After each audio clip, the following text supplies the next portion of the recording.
sekitar pukul. Pria di Medan nekat rampok uang kakaknya 230 juta rupiah, pakai modus minta tumpangan. Seorang pria di kota Medan, Sumatera Utara, bernama Ali, 47, merampok uang milik kakaknya senilai 230 juta rupiah. Uang tersebut digunakan untuk membeli mobil dan bermain online.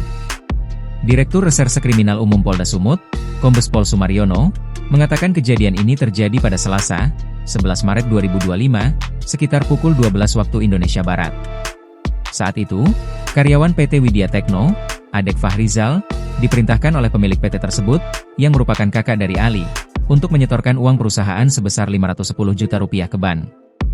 Sebelum mengantar uangnya, pelapor, Adek, memasukkan 280 juta rupiah ke dalam tas ransel dan 230 juta rupiah ke dalam jok sepeda motor Honda Vario yang dikendarainya, ujar Sumaryono dalam keterangan tertulis, Senin, 24 Maret 2025, malam. Saat baru berjalan 100 meter dari kantor, Ali menghentikan Adek dan berpura-pura meminta tumpangan. Saat dibonceng, Ali menanyakan tujuan Adek. Lalu tersangka berkata, berani kali setor uang taruh di tas uangnya. Dan dijawab Adek, di dalam jok juga sudah penuh, uangnya, kata Sumaryono. Ketika tiba di persimpangan Jalan Berliansari dan Jalan Brigjen Zain Hamid, Ali menyuruh Adek berhenti untuk membelikannya rokok. Namun, Adek menolak. Ali kemudian memaksa merebut tas ransel Adek, tetapi gagal.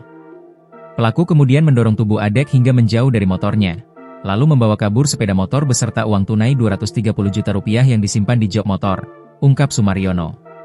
Polisi yang menyelidiki kasus ini akhirnya menangkap Ali pada Sabtu, 22 Maret 2025, sekitar pukul 10.30 WIB di indekosnya di Jalan Jerman 15 Kramat Indah, Kecamatan Medan Denai. Hasil interogasi terhadap pelaku, dia mengakui perbuatannya, ujar Sumaryono. Ali mengaku uang hasil rampokan digunakan untuk membeli mobil Toyota Calya merah seharga 112 juta rupiah, perhiasan emas senilai 35 juta rupiah, serta membayar utang 15 juta rupiah.